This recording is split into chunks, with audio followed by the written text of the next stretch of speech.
Good morning, student. Good morning, sir.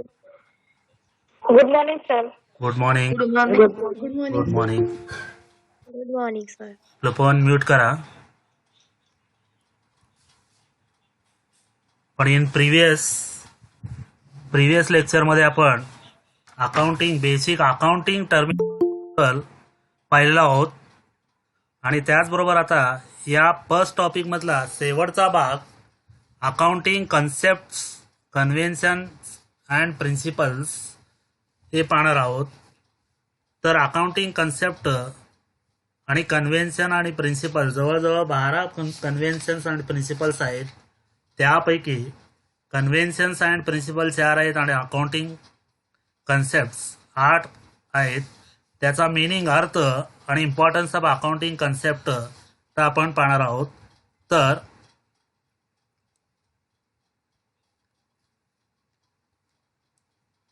एकंदरीत meaning, accounting कन्सेप्टचा meaning, accounting is a means communicating the result of business operations to various parties interested in or connected with the business. For example, the owners, creditors, investors, banks, and financial institutions, government, and other entities are rightly called as the language of business. म्हणजे accounting concept जे आहेत, लेखांकीय जे काही संकल्पना आहेत त्या संकल्पना त्या ठिकाणी त्या संकल्पनाच्या आधारे की त्या ठिकाणी एकंदरीत बिझनेसचा रिझल्ट आपल्याला पाहायला मिळतात आणि त्याचबरोबर एखाद्या बिझनेसचा किंवा एखाद्या व्यवसायाचा रिझल्ट काय असेल त्या रिझल्टचा त्या ठिकाणी एकंदरीत माहिती हवी असते. जसे की ओनर्स मालक, क्रेडिटर्स विक्रेते, इन्व्हेस्टर्स गुंतवणूकदार, बँक आणि त्याचबरोबर वित्तीय संस्था फायनान्शियल इन्स्टिट्यूशन्स, त्याचबरोबर सरकार आणि इतर एजन्सीज जे असतील त्यांना त्या ठिकाणी काय प्रत्येक व्यवसायाचा किंवा त्यांना ज्या ज्या व्यवसायाचा किंवा संघटनेचा माहिती हवी असेल अशा संघटनेचा त्या ठिकाणी काय अशा अकाउंटिंग कन्सेप्टनुसार किंवा या अकाउंटिंग जे असेल त्या कम्युनिकेटिंगद्वारे त्यांचा रिझल्ट त्यांना पाहायला मिळतो. आणि त्याचबरोबर की बिझनेसचा जो काही अकाउंटिंग लँग्वेज जे असेल, अकाउंटन्सीला त्या ठिकाणी बिझनेसचा अकाउंटिंग लँग्वेज असं म्हटलं जातं. त्याचबरोबर की त्या ठिकाणी अकाउंटिंग इज पुढे असं सांगितलेलं आहे की accounting is not only associated with business but also with everybody who is interested keeping an account of monetary transactions. Generally, the term accounting refers to financial accounting. Bookkeeping and accountancy is an art of recording, classifying, summarizing in transaction of business concern in a systematic manner. म्हणजे accounting जे आहे ते accounting प्रत्येक त्या ठिकाणी संघटनेला किंवा बिझनेसला आणि त्याचबरोबर प्रत्येक व्यक्तीला देखील त्या ठिकाणी महत्त्वाचा असतो. आणि त्याचबरोबर या बुक किपिंगमध्ये, अकाउंटिंगमध्ये त्या ठिकाणी काय ओनली मॉनिटरी ट्रान्झॅक्शन जे असतील त्या मॉनिटरी ट्रान्झॅक्शनचाच विचार केला जातो. म्हणजे पैशाच्या संबंधित जे काय व्यवहार झालेले असतील, ट्रान्झॅक्शन झालेले असतील त्या ट्रान्झॅक्शनचाच त्या ठिकाणी विचार केला जातो. तर हे अकाउंटिंग जे असेल, अकाउंटिंगमध्ये ज्यांचा इंटरेस्ट असेल फायनान्शियल अकाउंटिंगमध्ये त्या सगळ्यांचा त्या ठिकाणी याचा विचार करून की त्यांना त्या ठिकाणी माहिती पुरविली जात असते. एकंदरीत सुरुवातीलाच आपण पाहिलेले book keeping and accountancy is an art of recording. पुस्तपालन आणि लेखाकर्म हे काय त्या ठिकाणी ट्रान्झॅक्शन नोंदी करण्याचा आणि त्याचबरोबर क्लासिफाईंग वर्गीकरण करण्याचा आणि समरायझिंग करण्याचा त्या ठिकाणी क्रिया आहे. बिझनेस व्यवसाय संघटनेमध्ये त्या ठिकाणी झालेले जे काही व्यवसायिक ट्रान्झॅक्शन असतील त्या ट्रान्झॅक्शनचा नोंदी करणं आणि त्या ट्रान्झॅक्शनचा नोंदी केल्यानंतर त्याचा वर्गीकरण करणं आणि त्याचा वर्गीकरण केल्यानंतर त्या ठिकाणी समरायझिंग करणं, सारांश रूपात त्या ठिकाणी लेखांकीय माहिती जमा करणं यालाच त्या ठिकाणी काय बुक किपिंग अँड अकाउंटन्सी असं म्हटलं जातं. काही त्या ठिकाणी काय महत्त्वाचे त्या ठिकाणी अकाउंटिंग कन्सेप्ट आहेत. ते अकाउंटिंग कन्सेप्ट त्या ठिकाणी पुढील प्रमाणे आहेत. त्या ठिकाणी पहिलं जे आहे reliable financial statements. Reliable financial statements म्हणजे काय, भरवशाचे आणि खात्रीचे त्या ठिकाणी काय विवरणपत्रक जे असतील ते विवरणपत्रक अनेक व्यक्तींना त्या ठिकाणी सादर कराव्या लागतात. आणि त्याचबरोबर दुसरं जे आहे uniformity in presentation. Uniformity in presentation म्हणजे काय की एकसारखेपणा त्या ठिकाणी एकसारखेपणा असणं आवश्यक आहे. सादरीकरणात त्या ठिकाणी एकसारखेपणा असणं आवश्यक आहे. आणि त्याचबरोबर तिसरं त्या ठिकाणी जे दिलेले आहे सामान्यपणे हे जे काय कन्सेप्ट असतील ते कन्सेप्ट त्या ठिकाणी काय सगळ्यांना त्या ठिकाणी मान्य असलेले असतात किंवा सर्व मान्यता असलेले त्या ठिकाणी कन्सेप्ट असतात. म्हणूनच त्या ठिकाणी काय सगळ्यांना त्या ठिकाणी जे काय रेकॉर्डिंग केलेलं असेल ते रेकॉर्डिंग सहजपणे त्या ठिकाणी त्यांना समजू शकतं. आणि त्याचबरोबर proper information to all. Proper information to all म्हणजे सगळ्यांना त्या ठिकाणी योग्य माहिती त्या ठिकाणी पुरवणं. त्याचबरोबर की त्या ठिकाणी व्हॅलिड अँड ॲप्रोप्रिएट अजम्पशन्स कायदेशीर आणि त्याचबरोबर योग्य गृहीतक त्या ठिकाणी असणं आवश्यक आहेत. हे काही महत्त्वाचे त्या ठिकाणी कन्सेप्ट आहेत. आणि त्याचबरोबर पुढील काही कन्सेप्ट त्या ठिकाणी आहेत ते कन्सेप्ट की एक एक त्या ठिकाणी आपण पाहूया. त्यामध्ये पहिलं जे आहे कन्सेप्ट ते कन्सेप्ट बिझनेस एंटिटी, व्यावसायिक अस्तित्वाची संकल्पना. तर व्यावसायिक अस्तित्वाची संकल्पना म्हणजे काय, त्यात असं सांगितलेलं आहे की this concept implies that a business unit is a separate and distinct from the owner or owners, that is the persons who supply capital to it. Based on this concept accounts are prepared from the point of view of the business and not from the owner's point of view. Hence the business is liable to the owners for capital contributed by him or her.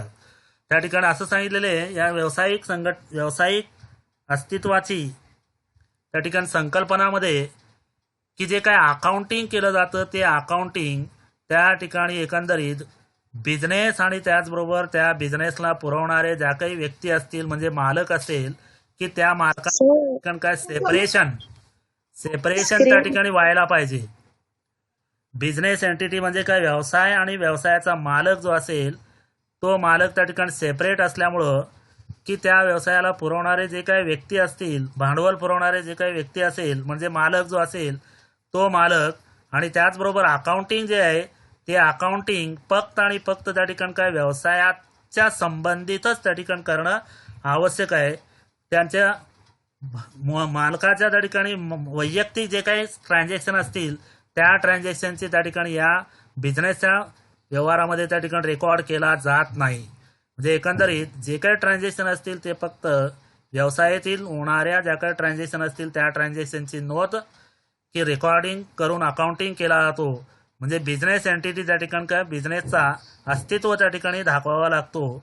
म्हणून की जे काय त्यांचं वैयक्तिक जे काय खर्च असतील ते वैयक्तिक खर्च फक्त त्या ठिकाणी उचल म्हणून दाखवला जातो, परंतु त्यांचा त्या ठिकाणी खर्च जे असेल ते खर्च त्या जात नाही. उदाहरणार्थ की एखादा बिझनेसमॅन त्याच्या व्यवसायासाठी त्या ठिकाणी काय एखादा ऑफिस जे असेल ऑफिस त्या ठिकाणी भाड्यानं घेतलं असेल आणि त्याचा भाडा त्या ठिकाणी 50,000 असेल आणि त्याचबरोबर त्या ऑफिसमध्ये काही पोर्शन जे असेल ते पोर्शन स्वतःच्या घरासाठी देखील त्या ठिकाणी वापरत असेल तर अशावेळी त्या ठिकाणी घराचा पोर्शन जे असेल ते पोर्शन या बिझनेस व्यवहारामध्ये मोडत नाही. म्हणून त्या ठिकाणी काय एकंदरीत की व्यावसायिक अस्तित्वाची संकल्पनेमध्ये फक्त आणि फक्त बिझनेसच्या व्यवसायाच्या संबंधित जे काय ट्रान्झॅक्शन असतील त्या ट्रान्झॅक्शनचीच नोंद अकाउंटिंगमध्ये त्या ठिकाणी काय बुक्स ऑफ अकाउंटिंगमध्ये नोंद करणं आवश्यक आहे. आणि त्याचा वैयक्तिक जे काही खर्च असेल ते खर्च उचल म्हणून दाखवला जातो, एक महत्त्वाचं आहे. आणि त्याचबरोबर दुसरं जे आहे मनी मेजरमेंट. तर मनी मेजरमेंट म्हणजे काय की या व्यवसायात होणारे बिझनेसमध्ये संघटनेमध्ये त्या ठिकाणी व्यावसायिक संघटनेमध्ये होणारे जे काय सगळे व्यवहार असतील ते व्यवहार ते फक्त आणि फक्त त्या ठिकाणी का पैशात मोजले जातात, पैशात त्या ठिकाणी मोजले जातात. उदाहरणार्थ त्या ठिकाणी एखादा जमीन किंवा त्याच प्लॉट आपण खरेदी केलं, व्यावसायिक संघटन खरेदी केलं तर ते किती स्क्वेअर फुटाचं आहे एवढं स्क्वेअर फुटाचं त्या ठिकाणी खरेदी केलं जे असेल स्क्वेअर फूट त्या ठिकाणी काय महत्त्वाचा नाही, तर त्या ठिकाणी त्या प्लॉटला किती रक्कम त्या ठिकाणी मोजलेलं आहे त्या रकमेचा त्या ठिकाणी रेकॉर्ड या व्यावसायिक संघटनेमध्ये होत असतो. म्हणजे मनी मेजरमेंटच्या कन्सेप्टनुसार त्या ठिकाणी काय खरेदी केलं त्याला महत्व नाही, तर त्या किती रुपयाला खरेदी केलं, किती पैसे त्या ठिकाणी मोजले आहेत त्या पैशाचाच त्या ठिकाणी विचार केला जातो. आता उदाहरणार्थ एखादा संघटनेमध्ये किंवा व्यावसायिक संघटनेमध्ये त्या ठिकाणी चांगलं काम करत असतो या चांगल्याला त्या ठिकाणी काही की त्या ठिकाणी मोजदाद नसतं, परंतु त्याला जेव्हा त्या ठिकाणी सॅलरी दिली जाते त्या सॅलरीचाच त्या ठिकाणी नोंद केला जातो. उदाहरणार्थ त्या ठिकाणी की कामगारांचा संप असेल किंवा त्याचबरोबर त्याची त्या ठिकाणी की इफिशियन्सी दाखवलेला असेल, त्या इफिशियन्सीला कामगाराच्या संपाला त्या ठिकाणी महत्त्व नसतो, परंतु यामध्ये फक्त आणि फक्त त्या ठिकाणी पैशाच्या संबंधित जे व्यवहार झालेले असतील त्या व्यवहारांचीच नोंद या ठिकाणी या कन्सेप्टनुसार अकाउंटिंगमध्ये केला जातो. उदाहरणार्थ त्या ठिकाणी 5 टेबल त्या ठिकाणी खरेदी केलेला असेल, 3 चेअर खरेदी केलेला असेल, 5 कम्प्युटर खरेदी केलेले, काय खरेदी केलेले, किती खरेदी केलेले त्याला महत्व नाही, तर त्या खरेदी करत असताना पैसे किती त्या ठिकाणी मोजलेले आहे याचाच विचार केला जात असतो. म्हणून मनी मेजरमेंटमध्ये फक्त आणि फक्त अकाउंटिंगमध्ये की या मनी मेजरमेंटच्या नुसार कन्सेप्टनुसार त्या ठिकाणी किती रक्कम गेलेला आहे किंवा किती रक्कम त्या ठिकाणी खर्च केलेले आहे त्याचीच नोंद या ठिकाणी या कन्सेप्टनुसार केला जातो. आणि त्याचबरोबर तो म्हणजे कॉस्ट कन्सेप्ट, मूल्य संकल्पना, की या मूल्य संकल्पनेच्या नुसार अकाउंटिंग करत असताना मूल्य कन्सेप्टनुसार अकाउंटिंग करत असताना त्या ठिकाणी की एकंदरीत काय सांगितलेलं आहे, an asset is recorded in the books on the basis of the historical cost that is the acquisition cost. आता या एखादा ॲसेटची त्या ठिकाणी खरेदी केल्याची नोंद जी असेल, खरेदी रक्कम जी असेल त्या खरेदी रकमेचाच त्या ठिकाणी नोंद त्या ठिकाणी केला जातो. म्हणजे ते नोंद केल्यानंतर याचा अर्थ काय असेल, त्या ॲसेटची किंमत भविष्य काळात वाढलं तरी ते वाढलेल्या किमतीचा नोंद त्या ठिकाणी रेकॉर्ड करता येत नाही. आणि त्याचबरोबर की त्या ठिकाणी जो काय सुरुवातीला जे काही किंमत मोजलेली आहे त्या किमतीचाच नोंद त्या ठिकाणी होत असतो. आणि त्याचबरोबर बाजारात त्याचा मूल्य वाढलं तरी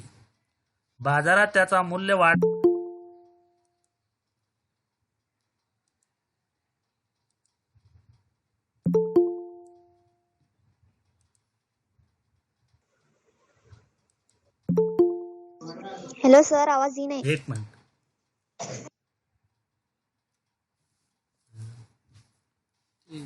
की हे करायला उगं प्रेझेंट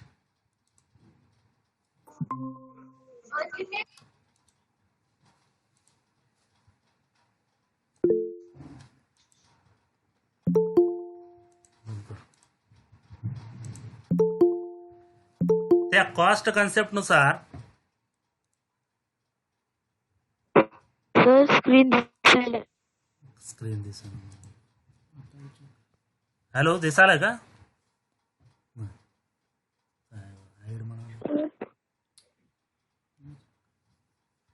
हॅलो, कॉस्ट कन्सेप्टनुसार आता या कॉस्ट कन्सेप्टनुसार त्या ठिकाणी एखादा ॲसेट जे असेल हे ॲसेट बिझनेसमध्ये खरेदी केल्यानंतर त्या ॲसेटची किंमत जी असेल ती किंमत त्या ठिकाणी दाखवला जातो आणि दाखवणं आवश्यक आहे. आणि त्याचबरोबर या ॲसेटची किंमत भविष्य काळात वाढलं तरी बाजारातील मूल्य जे असेल त्या बाजारातील मूल्यांचा त्या ठिकाणी विचार केला जात नाही. सुरुवातीला जेव्हा खरेदी केला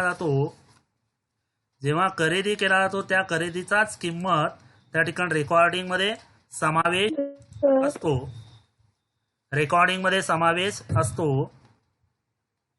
स्टॉप प्रेझेंटिंग.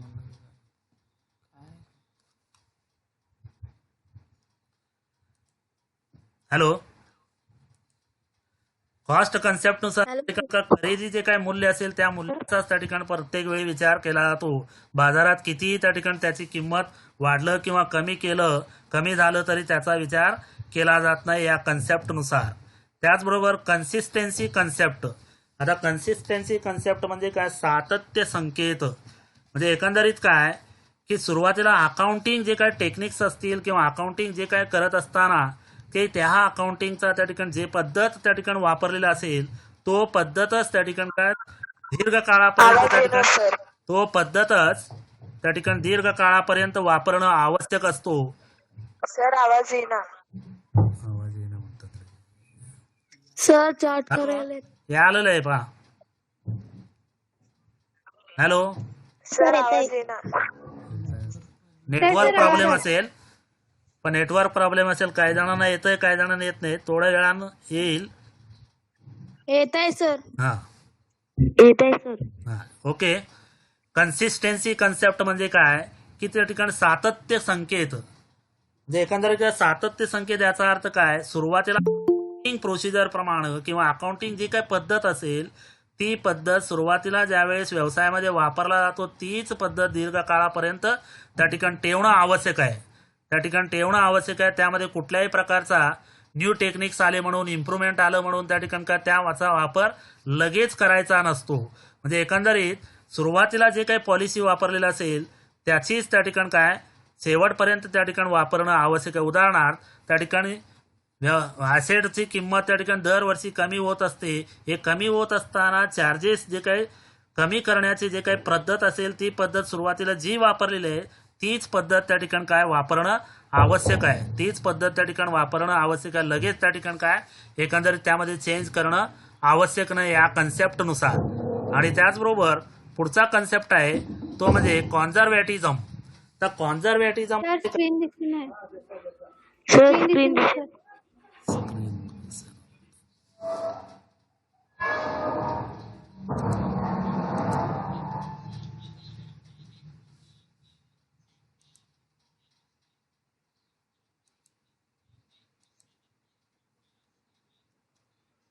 कॉन्झर्वेटिझम हॅलो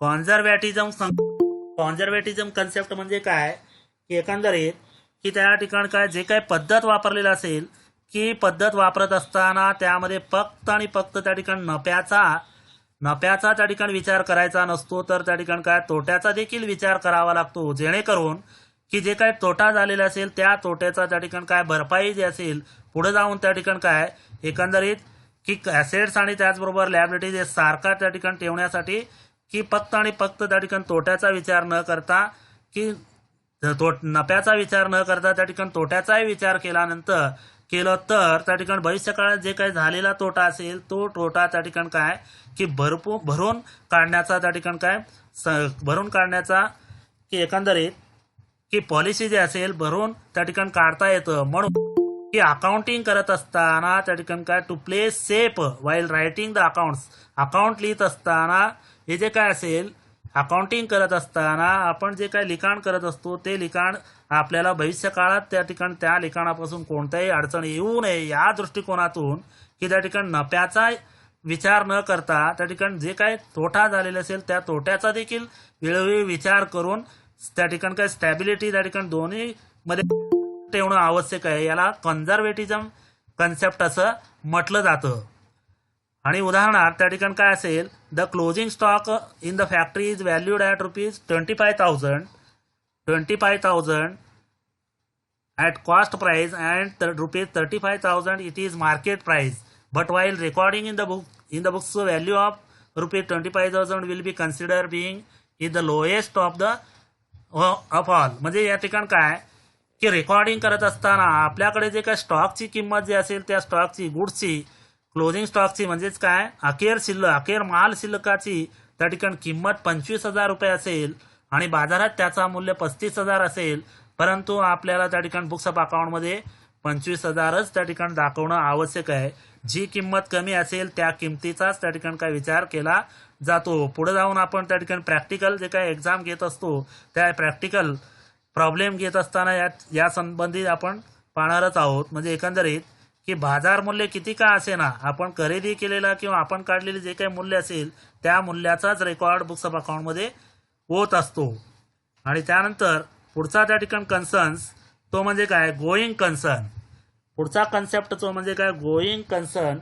म्हणजे चालू व्यवसाय किंवा चालू संस्था, की आता एखादा व्यवसाय आपण स्थापन केलं किंवा एखाद्या व्यवसाय आपण सुरुवात केलं की लगेच त्या ठिकाणी काय दुसऱ्या दिवशी बंद करत नाही किंवा थोडक्या काळात त्या ठिकाणी काय थोड्या काळात त्या ठिकाणी काळासाठी हे बिझनेस चालू करत नाही. म्हणून बिझनेस हा दीर्घ काळापर्यंत चालत असतो. बिझनेस हा दीर्घ काळापर्यंत चालत असतो आणि त्याचबरोबर त्या बिझनेसमध्ये त्या ठिकाणी काय असलेले ॲसेट जे असतील त्या ॲसेटची किमत्या कमी जास्त होत असतात.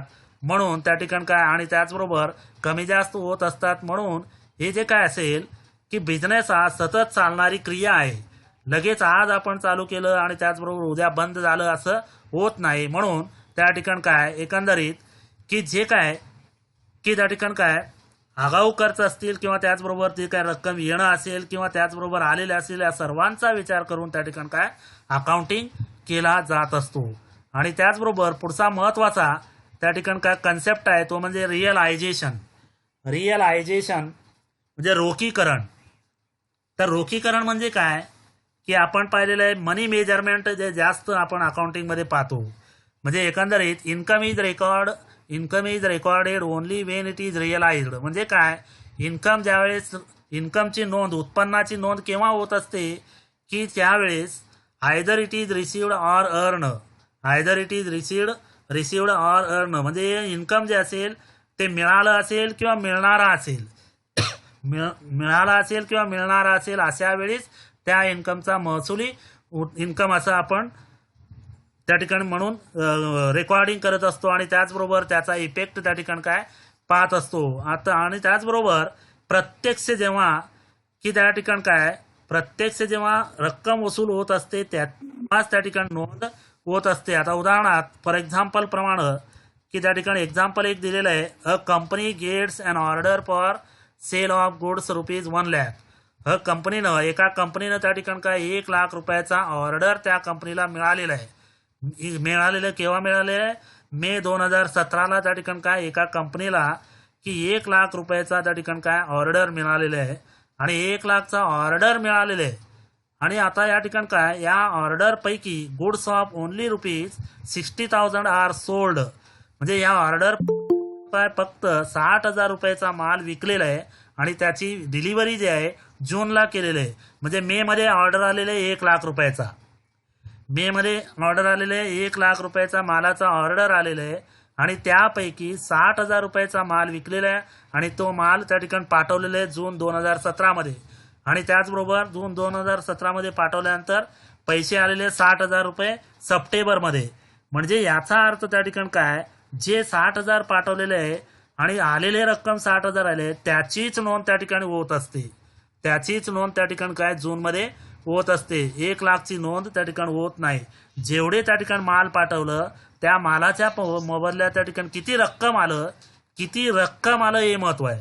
किती रक्कम आलं त्या ठिकाणी काय हे महत्व असल्यामुळं त्या रकमेचीच त्या ठिकाणी नोंद केला जातो आणि त्याचबरोबर तेवढाच रक्कमाचा माल विकलाय म्हणून दाखवता येतं. तेवढ्याच रकमेचा माल विकलाय म्हणून दाखवता येतं. 1,00,000 रुपयाचा त्या ठिकाणी विकलाय म्हणून दाखवता येत नाही. हे 1,00,000 रुपयाचा त्या ठिकाणी ऑर्डर मिळालेलं आहे त्यापैकी फक्त 60,000 रुपयाचाच माल विकलेला आहे आणि 60,000 रुपयेच त्या ठिकाणी आलेले आहेत सप्टेंबरमध्ये. म्हणजे विक्री 60,000 दाखवता येते आणि पैसे 60,000 रुपये आल्याची त्या ठिकाणी दाखवता येते या कन्सेप्टनुसार. म्हणून हे महत्वाचं आहे. त्याचबरोबर की त्या ठिकाणी पुढचा कन्सेप्ट आहे तो म्हणजे ॲक्रुअल. तो म्हणजे काय ॲक्रुअल उपार्जित संकल्पना. म्हणजे ॲक्रुअल याचा अर्थ काय की इन्कम जो असेल प्रत्यक्षात मिळालं असेल किंवा येणारा असेल आणि त्याचबरोबर खर्च झालेला असेल आणि खर्च झालेला जो असेल त्याचा त्या ठिकाणी पेएबल असेल याची नोंद त्या ठिकाणी कन्सेप्टनुसार हॅलो स्क्रीन दिसे नाही दिसू लागलाय सर. नेटवर्क प्रॉब्लेम असेल काय लगेच दिसतंय ते दिसू लागलाय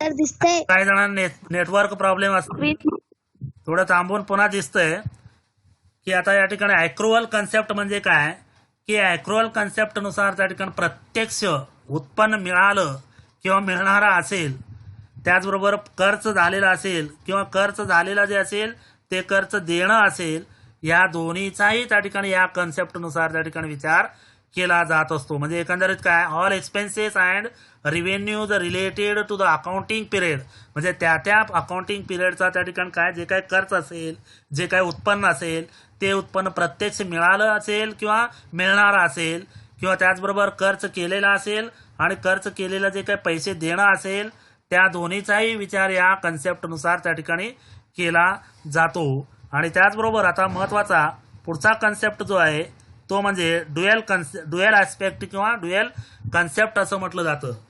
की आता या ड्युएल कन्सेप्टनुसार की या ठिकाणी according to this concept every transaction or event as a two aspect, म्हणजे प्रत्येक त्या ठिकाणी काय each and every transaction as a two fold effect, म्हणजे एका या व्यवसाय या कन्सेप्टनुसार एखादा व्यवहार झालेला असेल तर त्या व्यवहारामध्ये त्या ठिकाणी दोन क्रिया असतात. त्या व्यवहारामध्ये काय दोन क्रिया असतात, एक त्या ठिकाणी काय एक वस्तू गेल्याची आणि एक त्याचबरोबर वस्तूच्या मोबदल्यात त्या ठिकाणी पैसे आल्याची, या दोन्ही क्रिया असतात. या दोन्ही बाजूचा त्या ठिकाणी विचार केला जात असतो या कन्सेप्टनुसार. म्हणजे आता या ठिकाणी काय, for example when Akshay starts a business with cash ₹5 lakhs on one hand, the business gets cash of ₹5 lakhs, म्हणजे अक्षयनं त्या ठिकाणी काय व्यवसाय सुरू केलं 5 लाख रुपयानं, व्यवसाय सुरू केलं 5 लाख रुपयानं, त्याच्या हातात त्या ठिकाणी 5 लाख रुपये आहेत आणि ते 5 लाख रुपये त्या ठिकाणी काय व्यवसायात आले. म्हणजे एकंदरीत या ठिकाणी काय व्यवसायाचे त्या ठिकाणी 5 लाख रुपये आणि त्याचबरोबर व्यवसायाचा त्या ठिकाणी ॲसेट आलं आणि त्याचबरोबर लॅबिलिटी देखील आलं. लॅबिलिटी कसा, तर आता या ठिकाणी काय जो काय मालक असेल तो मालक त्या ठिकाणी काय 5 लाख रुपये जे आहे ते व्यवसायात गुंतवतो. व्यवसायात गुंतवतो म्हणजे काय कॅपिटल झालं, ते व्यवसायात गुंतवतो म्हणजे काय कॅपिटल झालं. आणि त्याचबरोबर व्यवसायात पैसे आले म्हणजे काय कॅश आलं, आणि कॅश जे असेल ते ॲसेट आहे. कॅश ही काय मालमत्ता आहे, कॅश ही काय मालमत्ता आहे. आणि मालमत्ता आणि त्याचबरोबर लॅबिलिटी हे दोन्ही मिळून त्या ठिकाणी काय कॅपिटल म्हटलं जातं. किंवा ॲसेटलाच त्या ठिकाणी ॲसेटची त्या ठिकाणी सूत्र काय असेल, asset is equal to capital plus liability, किंवा capital is equal to assets minus liability, capital is equal to asset minus liability. आता या ड्युएल कन्सेप्टनुसार की त्या ठिकाणी काय सूत्र काय,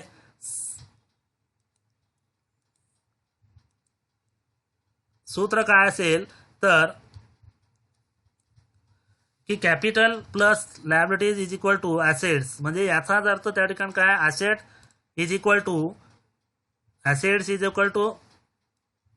कॅपिटल प्लस लॅबिलिटीज, म्हणजे capital is equal to assets minus liability असा देखील त्याचा अर्थ होत असतो. हे ड्युएल कन्सेप्ट आपल्याला की त्या ठिकाणी पुढं प्रॅक्टिकल एक्झाम्पल त्या ठिकाणी आपण पाहत असताना हे ड्युएल कन्सेप्ट महत्वाचा आहे. ड्युएल कन्सेप्ट हे महत्वाचा भाग आहे, कारण का प्रत्येक ट्रान्झॅक्शनमध्ये दोन्ही बाजूचा त्या ठिकाणी विचार करून double entry book keeping system प्रमाणे हे ड्युएल कन्सेप्ट महत्वाचा आहे. त्याचबरोबर डिस्क्लोजर म्हणजे काय प्रकटीकरण, व्यवसायात झालेले जे काय अकाउंटिंग केल्यानंतर जे काय त्या ठिकाणी अकाउंटिंग केल्यानंतर की जे काय अकाउंटिंगवरून जे काय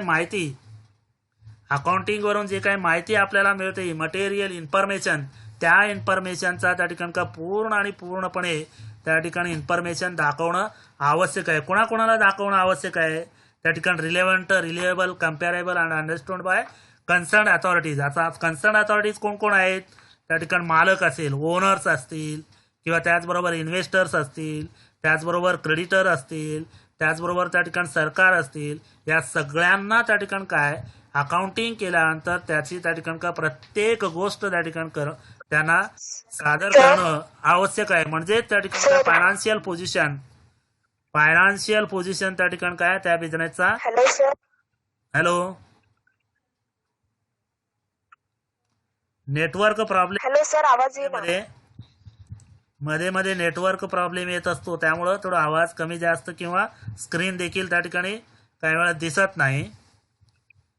स्क्रीन आवाज येईना. स्क्रीन दिसेना, स्क्रीन दिसतंय, आवाजच प्रॉब्लेम. हा, आवाज प्रॉब्लेम येत असतो काही नेटवर्कमुळं की डिस्क्लोजर म्हणजे काय, अकाउंटिंग केल्यानंतर, लेखांकन केल्यानंतर, त्या ठिकाणी रेकॉर्ड केल्यानंतर या रेकॉर्डवरून जी काही माहिती मिळतं ती माहिती त्या ठिकाणी काय परफेक्ट असा की माहिती जी असेल, जे जे कन्सर्न व्यक्ती असतील, उदाहरणार्थ ओनर असेल किंवा इन्व्हेस्टर असेल किंवा त्याचबरोबर त्या ठिकाणी सरकार असेल, त्याचबरोबर विक्रेते असतील, की अशा सर्व व्यक्तींना त्या ठिकाणी व्यवसायाचा फायनान्शियल पोझिशन जे असेल ते पोझिशन दाखवणं आवश्यक आहे. म्हणून त्या ठिकाणी बॅलन्स शीटवरून फायनान्शियल आर्थिक स्थिती जे असेल ते आर्थिक स्थिती व्यवस्थित त्या ठिकाणी दिसतं, हे महत्त्वाचं आहे या कन्सेप्टनुसार. आणि त्याचबरोबर पुढचा कन्सेप्ट आहे तो म्हणजे मटेरियालिटी. पुढचा कन्सेप्ट तो म्हणजे काय, मटेरियालिटी, की एकंदरीत या मटेरियालिटी जे मध्ये अकॉर्डिंग टू दिस कन्व्हेन्शन म्हणजे हे तत्व आहे, संकेत तत्व आहे, financial statement should disclose all material items which might influence the decisions of the users of financial statements. म्हणजे अकाउंटिंग केल्यानंतर जे जे विवरणपत्रक त्या ठिकाणी तयार होत असतात त्या विवरणपत्रक तयार केल्यानंतर ते विवरणपत्रक प्रभावी असणं आवश्यक आहे. की प्रभावी विवरणपत्रक असल्यामुळं की एकंदरीत की त्या बिझनेसचा त्या ठिकाणी पोझिशन जे असेल ते पोझिशन व्यवस्थित त्या ठिकाणी काय प्रत्येकाला समजून सांगता येतं. आणि त्याचबरोबर या डिस्क्लोजर प्रिन्सिपलनुसार की त्या ठिकाणी काय किती त्या ठिकाणी काय एकंदरीत ट्रान्झॅक्शन्स आहेत, त्या ठिकाणी साईज ऑफ बिझनेस जे असेल, बिझनेसचा आकारमान जे असेल, त्याचबरोबर व्यवसायाचे त्या ठिकाणी माहिती जी असेल ती माहिती आपल्याला मिळतं. आणि ती माहिती फ्युचरमध्ये भविष्य काळात त्या माहितीच्या आधारे त्या ठिकाणी काय डिसिजन घेता येतं, त्या ठिकाणी काय डिसिजन त्या ठिकाणी घेता येतं. म्हणून की प्रत्येक गोष्टीचा त्या ठिकाणी विचार करून की माहिती तयार केलेली असते, त्या माहितीच्या आधारे भविष्य काळातील प्लॅनिंग जे असेल प्लॅनिंग ठरवता येतं. आणि त्या प्लॅनिंगनुसार व्यवसायातील जे काही निर्णय असतील ते निर्णय घेऊन त्या ठिकाणी व्यवसाय व्यवस्थित पार पाडता येत असतो. आणि त्याचबरोबर शेवटचा कन्सेप्ट जो आहे मॅचिंग कन्सेप्ट, की मॅचिंग कन्सेप्ट म्हणजे काय की व्यवसाय म्हटलं की त्या ठिकाणी काय अनेक प्रकारचे व्यवसाय, अनेक प्रकारचे ट्रान्झॅक्शन्स किंवा अनेक प्रकारचे त्या ठिकाणी रिव्हेन्यूज हे असतात की उत्पन्न असतात. ते उत्पन्न जे असेल ते उत्पन्न त्या त्या पिरियडसाठी त्या ठिकाणी काय कन्सिडर्ड न करता त्या पिरियडचा तर कन्सिडर केलाच पाहिजे. आणि त्याचबरोबर त्या पिरियडमध्ये कन्सिडर कुठले केला पाहिजे तर प्रत्यक्ष त्या ठिकाणी काय जे खर्च झालेले असतील त्या खर्चाचा त्या ठिकाणी काय कन्सिडर केला जातो. आणि जे खर्च झालेले आहे परंतु त्याचं देणं असेल ते देणं त्या ठिकाणी काय देणं आहे, कशा प्रकारचं देणं आहे याचा देखील त्या ठिकाणी काय नोंद करणं आवश्यक आहे. उदाहरणार्थ त्या ठिकाणी एखादा खर्च जे असेल की आगाऊ खर्च केलेला आहे त्या वर्षाचा नसताना आगाऊ खर्च केलेला आहे म्हणून त्याचा त्या ठिकाणी काय प्रीपेड एक्सपेन्सेस असं त्या ठिकाणी काय अकाउंटेड असेल. किंवा त्याचबरोबर की एखादा त्या ठिकाणी काय आउटस्टँडिंग इन्कम येणं असेल, उदाहरणार्थ एफडी आपण ठेवलं आहे आणि हे एफडी ठेवल्यानंतर त्या ठिकाणी काय एकंदरीत त्यावरील व्याज आपल्याला मिळायचं असतं, ते व्याज पूर्ण त्या ठिकाणी काय पिरियड संपल्यानंतर आपल्याला मिळतो, परंतु त्या व्याजाचा रेकॉर्ड मात्र आपल्याला करावा लागतो. आणि त्याचबरोबर प्रत्येक असेटचा त्या ठिकाणी दरवर्षी किंमत कमी होत असते आणि ते किंमत कमी होत असताना त्या किमतीचा कमी झालेल्याची नोंद त्या ठिकाणी काय एकंदर डिप्रिशिएशन म्हणून दाखवता येतो. आणि त्याचबरोबर त्या बिझनेसमध्ये काही रक्कम येत नसतात आणि हे रक्कम येत नसताना त्या ठिकाणी काय त्याचं बुडीत म्हणून त्या ठिकाणी दाखवावं लागतो. म्हणजे रक्कम लॉस जे झालेलं कशा पद्धतीनं लॉस झालेलं आहे, ते लॉस कोणत्या पद्धतीनं झालेले ते देखील एडिंगनुसार त्या ठिकाणी आपल्याला दाखवणं आवश्यक आहे. लॉस झालं असं म्हटलं तर चालत नाही. पैसे कमी मिळालं पण कमी मिळालं किंवा मिळणार नाही याचा त्या ठिकाणी काय बिझनेसमध्ये कसा लॉस झाला हे बॅड डेट्सनुसार त्या ठिकाणी एडिंग दाखवून मॅचिंग केला जातो, म्हणजे जुळवणी त्या ठिकाणी काय केला जातो. या जुळवणी संकल्पनेनुसार की त्या ठिकाणी अशा अनेक प्रकारचे या जे काही संकल्पना आहेत या संकल्पना आपण जसजसा त्या ठिकाणी पुढचे टॉपिक पाहणार आहोत त्या प्रॅक्टिकल एक्झाम्पलमध्ये प्रत्येक वेळी आपल्याला प्रत्येक त्या ठिकाणी एकंदरीत या कन्सेप्ट त्या ठिकाणी वेळोवेळी त्या ठिकाणी आपल्याला मिळत असतो. हे संकल्पना जे आहेत आपल्याला लक्षात येणं किंवा आपल्याला लक्षात असणं आवश्यक आहे की परीक्षेच्या दृष्टिकोनात यापैकी काही संकल्पना जे असतील महत्त्वाचे जे काय बिझनेस एंटिटी जे असेल सुरुवातीचे जे काय संकल्पना असतील त्या संकल्पना ते महत्त्वाचे 4 संकल्पना बिझनेस एंटिटी बिझनेस एंटिटी असेल, मनी मेजरमेंट असेल आणि ड्युअल कन्सेप्ट असेल, रिअलायझेशन असेल, हे अकाउंटिंग कन्सेप्ट जे आहेत ते महत्त्वाचे आहेत. बाकीचे जे आहेत आपल्याला माहितीसाठी त्या ठिकाणी दिलेले आहेत. तर यातला त्या ठिकाणी काय शेवटचा जो भाग आहे तो म्हणजे अकाउंटिंग स्टँडर्ड्स. जे काय अकाउंटिंग स्टँडर्ड लेखांकनीय त्या ठिकाणी काय मानांकन जे आहेत ते मानांकन फक्त आपल्या माहितीसाठी असल्यामुळं की ती माहिती फक्त आपण वाचून PDF द्वारे त्या ठिकाणी वाचन करणं आवश्यक आहे. फक्त वाचून ठेवायचा की फक्त इथंच त्या ठिकाणी काय आपला हा टॉपिक संपलेला आहे. या टॉपिकमधील जे काय प्रॉब्लेम असतील ते प्रॉब्लेम आपण की एकंदरीत आता एक 5 मिनिटात बेसिक कन्सेप्ट जे असेल, सुरुवातीला जे काय बुक किपिंग अँड अकाउंटन्सीचा ओळख आपण पाहिलेले, त्या बुक किपिंगचा अर्थ काय असेल. ओपन कर. हॅलो, चालू कर.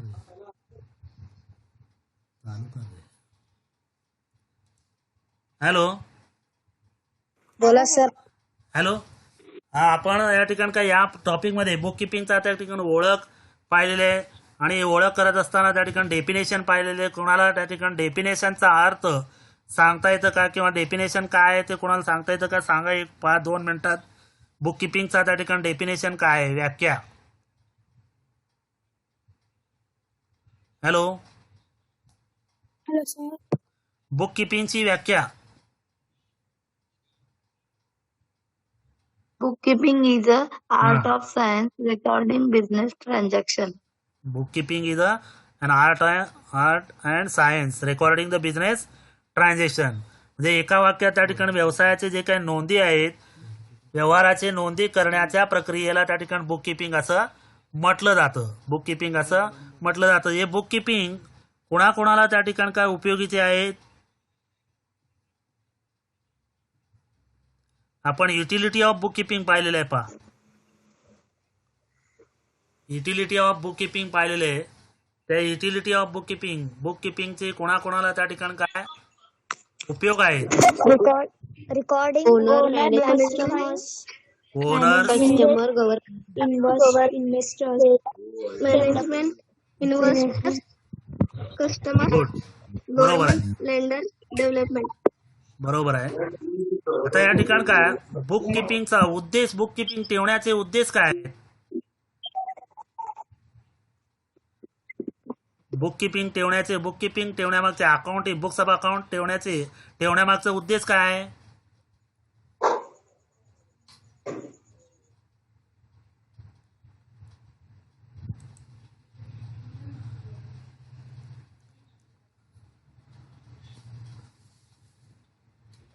ठेवण्यामागचे उद्देश काय आहे. महत्वाचा उद्देश आपल्याला माहित पाहिजे. व्यवसाय कशाला केला, तो कोणत्या उद्देशानं केला, तो profit, losses, assets, liabilities and इंटरफेक्ट. करेक्ट. प्रॉफिट किती झालेलं आहे, असेट्स किती आहेत, लायबिलिटीज देणी किती आहेत, हे केव्हा कळेल आपल्याला. बुक्स मेंटेन केल्यामुळं. जर बुक्सच नाही ठेवलं तर त्या ठिकाणी आपण सांगू शकतो का आपल्या व्यवसायात किती नफा झालेला आहे, किती तोटा झालेला आहे, किंवा किती ॲसेट्स आहेत, किती त्या ठिकाणी लायबिलिटी आहे, हे आपण सांगू शकत नाही. म्हणून बुक्स महत्वाचं आहे. म्हणून बुक्स ठेवणं महत्वाचं आहे. कळालं.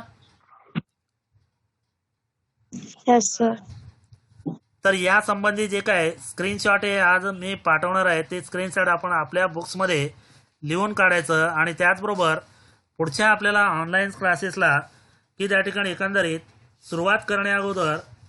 पुढचा टॉपिक सुरुवात करण्याअगोदर त्या ठिकाणी ऑब्जेक्टिव्ह टाईपचे जे काही क्वेश्चन आहेत ते क्वेश्चन आपण वाचा आणि त्या क्वेश्चन्सबद्दल आपण पुढच्या लेक्चरला आपण डिस्कस करूया. जे काही क्वेश्चन्स असतील ऑब्जेक्टिव्ह टाईपचे, एका वाक्यात उत्तर असेल किंवा त्याचबरोबर त्या ठिकाणी संज्ञा असतील, फिल इन द ब्लँक्स असतील, ते तुम्ही वाचा आणि त्या संबंधी पुढच्या ऑनलाईन क्लासला आपण डिस्कस करून ते प्रश्न सोडवूया.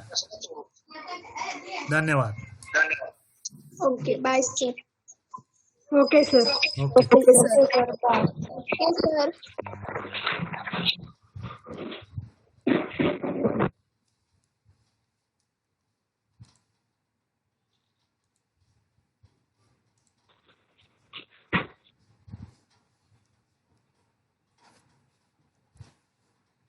कर रेकॉर्डिंग बंद.